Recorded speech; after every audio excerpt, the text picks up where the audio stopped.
Altars. The word altar has a widespread meaning from the elaborate church, synagogue, temple, or shrine that contain gilded items of religious importance, to altars of sacrifice to Yahweh and or the old gods. A home altar is a sacred space that we can go to reconnect with our deeper parts of ourselves and our chosen deities, or maybe even our past loved ones. The creation of a personal altar is a sacred act unto itself, where we connect back to our source. Yet if we ask the majority of people if they have an altar, they would tell you no. However, the truth is most of us actually do have many altars in our home and never realize them at all. An altar can simply be a place where you reflect on the things you truly value, the deeper, lasting, more eternal aspects of life. The objects on an altar are often symbols of larger ideas. Like photographs are not just about the people themselves, but also about your feelings towards family, community, love, and friendship. Objects, a rock or a feather, even things you might not expect, like a poem, an old toy, a piece of clothing, can be as a transparent doorway to deeper realms. The human urge to create sacred space is universal. Photos arranged on a mantel or a tabletop, personal objects filled with memories and symbolic meaning, are ways for us to attempt to strengthen the connections between loved ones, nature, community, and restore our balance and connection with the divine. The turning of the seasons brings tablescaping tops of the furniture with the decorations of the current Sabbats or religious holidays connected with the season we are in.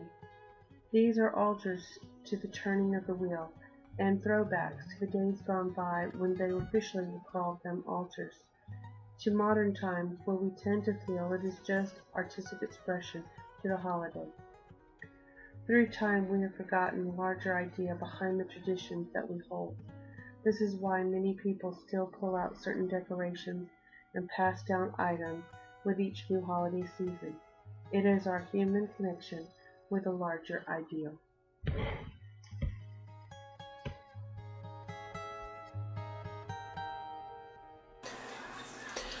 While we're talking about altar space, sacred space, and our devotional space, I wanted to show you two different altars. One more traditional and one more, and it's ancestral in origin, but it's more eclectic, and shows you the different styles that you can perform to create sacred space.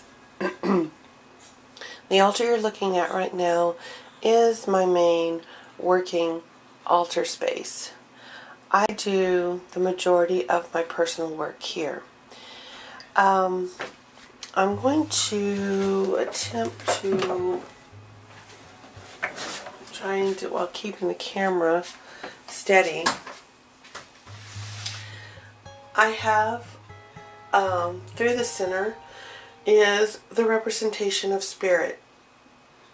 It is my source candle from which all things emanate from. So in the source candle, it's the first candle that I light on my altar, but it is also representative of the spirit always being present.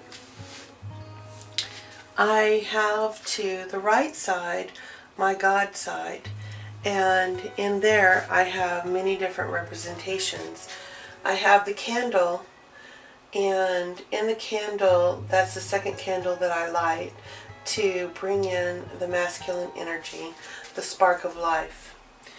The masculine encompasses the elements of air and also fire.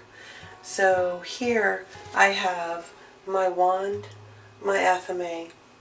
I have the flame, the candle. I have a set of antlers because my God representation is the stag. So I also have an image of a stag. Now, I also have some non-traditional things. I broke open a geode, and this part of the geode that I got had a more phallic symbol in it, and I have the other half on the goddess side for the feminine half. So when the two go back together, it is like the Holy Union. I was given this by a little boy, and it is a more phallic symbol of a pine cone, so I keep it here as well. This is supposed to be the devil, but I more envision him as Pan. So I have the god Pan here. I also have some Buddha images off to the side, and this is also where I keep my main incense that I'm going to use on the censer, which is more representative of air because it goes up in smoke, but it's also burned on fire. So it encompasses two elements there as well. Then the seashell is phallic in nature, feminine on the other side, and also the element of water, but also the element of earth. So this seashell represents more than just one aspect on the altar. It brings to mind many different aspects that I need to be focused on while I'm doing work on my altar. I do have my salt, and I do have my chalice. These are going to be representative of water and earth. And then I also have my holy oil that is representative and contained in a vessel. It's more water imagery. I have my oil burner that I burn, which has fire. It has the water, and it is also the element of air because it puts a perfume into the air. But it is also a water symbol in and of itself because it is a vessel to hold. So I have it representing many, many aspects there. I have my censer, my burner here, and again, this is feminine in nature. However, it also encompasses fire and air. So it tends to be that each element is within other elements as well, and it reminds me of the connection. On my goddess side, I have, of course, her candle, an image of the goddess, but I also have a hen. Now, this came from an ancestor, so it came from a great-grandmother, and the hen represents to me the feminine nature of giving birth. But it also sometimes holds magic for me as I am doing some workings. I have a small pentacle at the base of the goddess's feet. I have a piece of goddess soap that has a goddess image on it that was given to me by a dear friend. And the other part of the geode is right here as well. And then there's a little piece of coral representing water. I have my mugwort water here for divining. I have my blue moon water that I still have from the day that my grandson was born. I have my pentacle, another small wand as well, and then I have several different other representations. I have some little stags, jeweled stags here on the side. I have a jaguar head, which represents one of my main goddesses. I have a feather. Just different various images. I have an owl for another goddess that I work with all the time. So the representations are all there. I have two goddess images, two god images, and then the shelves above are also filled all the way up with god, goddess images as well. and also contain more of my working tools all around the altar so that I can do what I need to do. This is a more traditional altar setup. However, it is still unique to me, and that's just the whole thing, is that tradition becomes your tradition, not anybody else's tradition. There's not a whole lot of right and wrong in altar making. It's really about what opens up your mind to the thought process that you need as you sit down to perform work.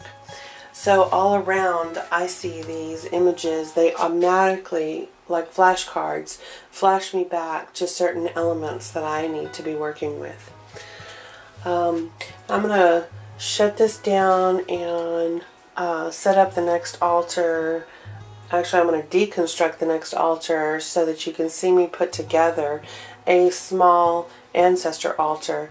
I thought it would be appropriate, since this is also the month of Samhain, and ancestor altars are very big at this time of year to remember our past loved ones.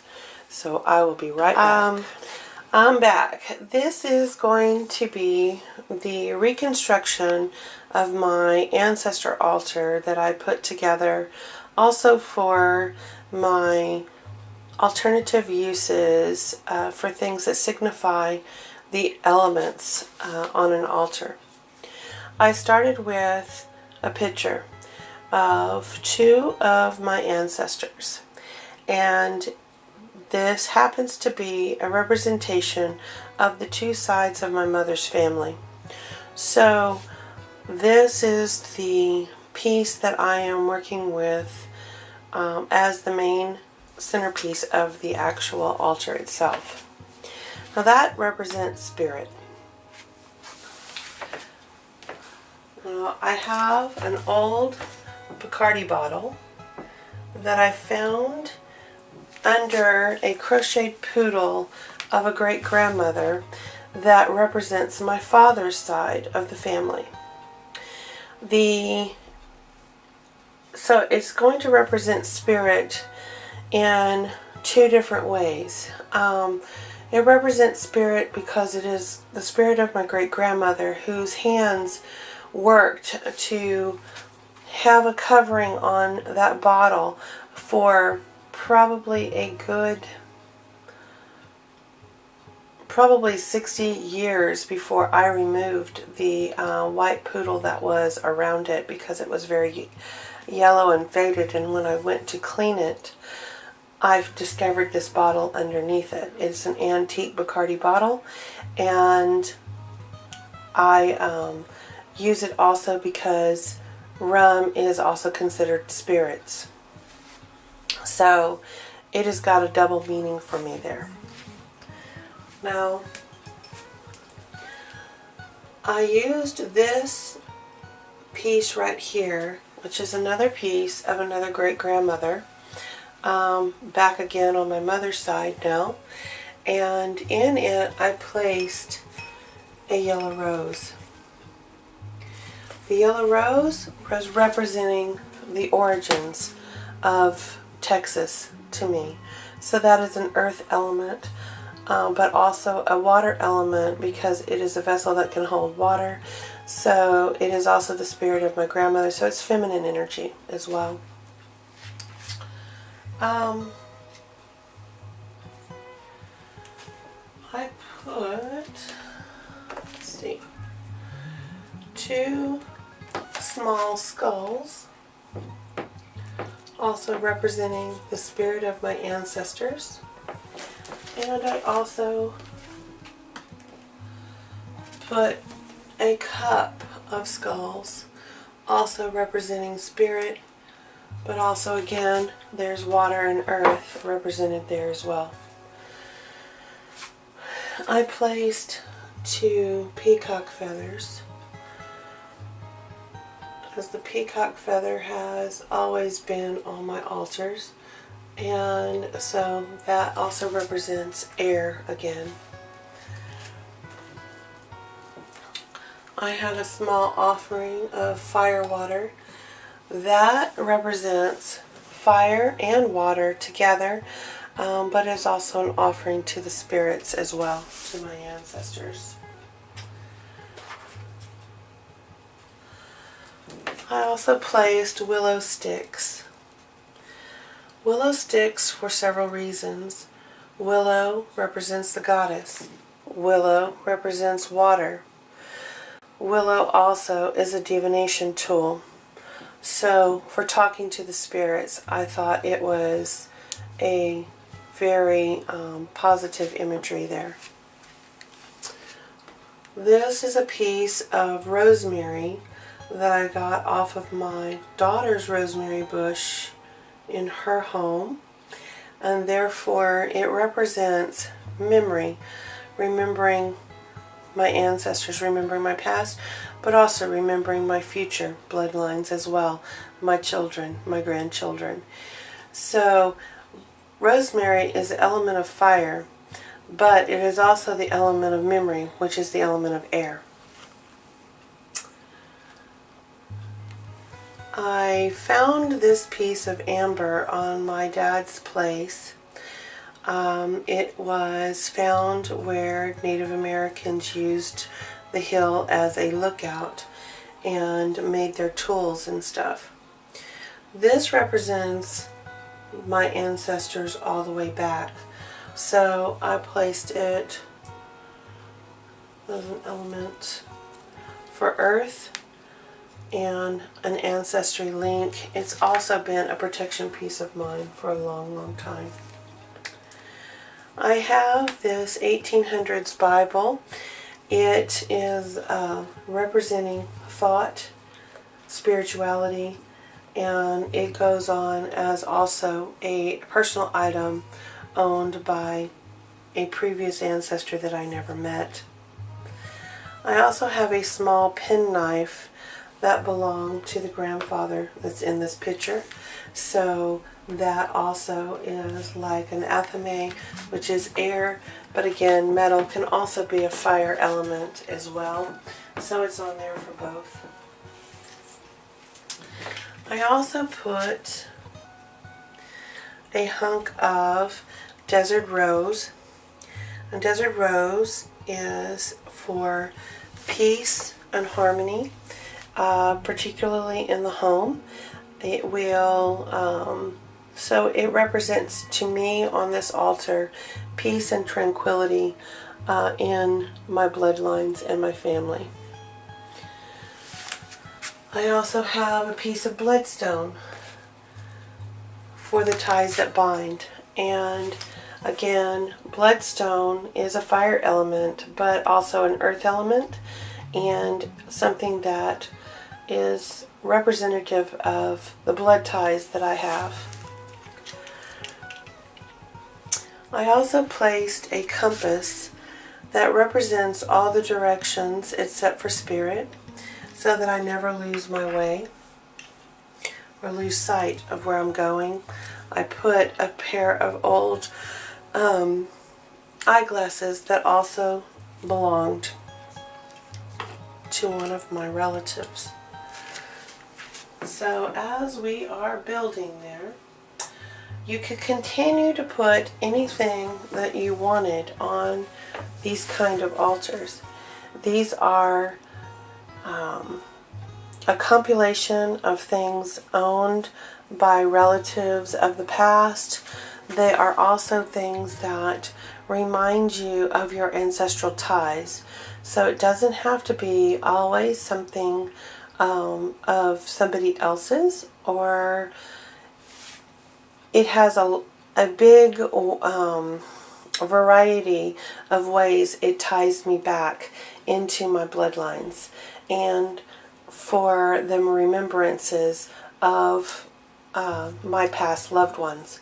Now this is just a small table that I put this on an actual bed tray, and the covering, I didn't talk about it, but I put red velvet underneath the black lace to represent the blood, the old blood, basically, the past bloodlines. So I have multi-layers of representation so that when I look at that, I can remember a whole gambit of things just by the little cluttered images all around on the table.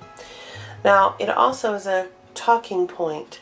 So if somebody comes into my home and starts asking me about it, then I can start talking and remembering about my ancestors. This is a great way.